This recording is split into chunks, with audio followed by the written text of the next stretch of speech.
ഇത്രയും കാലമായിട്ട് അധികം ഫോൺ യൂസ് ചെയ്യാത്ത ആളായിരുന്നില്ലേ? ഇപ്പൊ നിങ്ങളുടെ ഏതൊരു ഫ്രണ്ട് വന്ന് ഗെറ്റ് ടുഗദർ ബാച്ച് +2 ഗ്രൂപ്പ് എന്നൊക്കെ പറഞ്ഞൊരു വാട്സപ്പ് ഗ്രൂപ്പ് തുടങ്ങിയതിനു ശേഷം ഫുൾ ടൈം അതിൽ തന്നെയാണല്ലോ.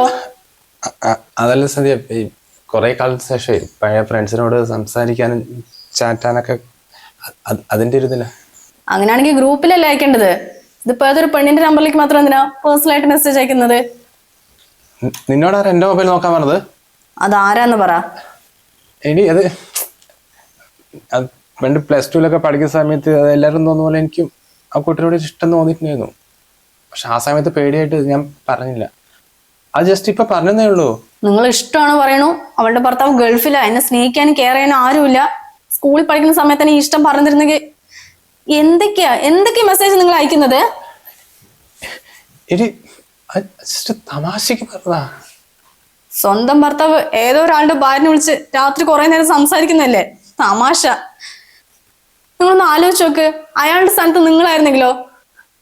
ഏതോ ഒരു രാജ്യത്ത് നിന്നും ഭാര്യയ്ക്കും മക്കൾക്കും വേണ്ടി കഷ്ടപ്പെടുന്നു. ഇവിടെ ഭാര്യ ഇരുന്നിട്ട് നിങ്ങളൊരു കാര്യം ചെയ്യേ, ഗെറ്റ് ടുഗദർ എന്നുള്ള പേര് മാറ്റിയിട്ട് കുടുംബം തകർക്കുന്ന ഗ്രൂപ്പ് നാക്ക്.